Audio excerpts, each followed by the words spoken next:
Bombay engineer बटालियनमध्ये कार्यरत असलेले सूरज भारत पाटील हे शनिवारी उत्तर प्रदेशातील मथुरा इथं कर्तव्यावर होते. त्यावेळी त्यांना वीरमरण आलं. त्यांचं पार्थिव रविवारी पुण्यात आणण्यात आलं. तिथं बॉम्बे इंजिनियर बटालियनच्या वतीनं सूरज पाटील यांना मानवंदना देण्यात आली. सोमवारी सकाळी 7:30 वाजण्याच्या सुमाराला शहीद जवान सूरज पाटील यांचं पार्थिव शिरोळमध्ये आणण्यात आलं. दत्त कारखाना कार्यस्थळावर दत्त समूहाचे प्रमुख गणपतराव पाटील यांनी पुष्पचक्र अर्पण करून अभिवादन केलं. आमदार अशोकराव माने यांनी जवान सूरज पाटील यांच्या पार्थिवाला पुष्पचक्र अर्पण करून अभिवादन केलं. शिरोळ नगरपरिषद प्रशासनाच्या वतीनं प्रशासक निशिकांत प्रचंडराव यांनी पुष्पचक्र अर्पण केलं. त्यानंतर अजिंक्यतारा मंडळाच्या वतीनं श्रद्धांजली वाहण्यात आली. जवान सूरज यांचं पार्थिव त्यांच्या निवासस्थानी आणल्यानंतर त्यांच्या आजी भागीरथी, वडील भारत, आई सुरेखा, भाऊ संदीप, बहिणी प्रणाली, ज्योती आणि प्रियांका यांनी केलेला आक्रोश हृदय पिळवटून टाकणारा होता.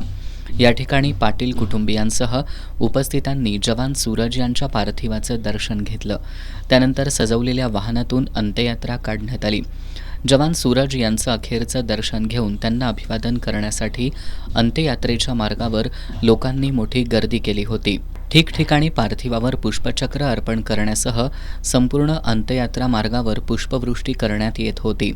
अमर रहे सूरज पाटील, अमर रहे, भारत माता की जय, जय जवान जय किसान, वंदे मातरम अशा घोषणा देत NCC छात्र, आजी माजी सैनिक, पोलीस कर्मचारी, गृहरक्षक दलाचे जवान, अजिंक्यतारासह शहरातील विविध मंडळांचे पदाधिकारी, कार्यकर्ते आणि नागरिक अंत्ययात्रेत सहभागी झाले होते.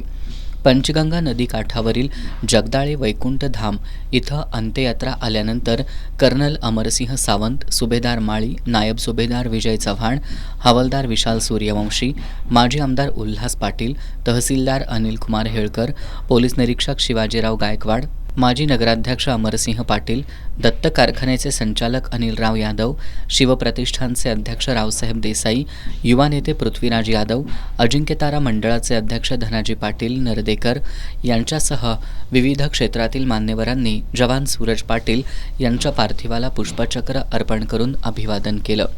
सैन्य दलाच्या वतीनं जवान सूरज पाटील यांचे वडील भारत पाटील आणि त्यांच्या कुटुंबियांकडे तिरंगा ध्वज सोपवण्यात आला.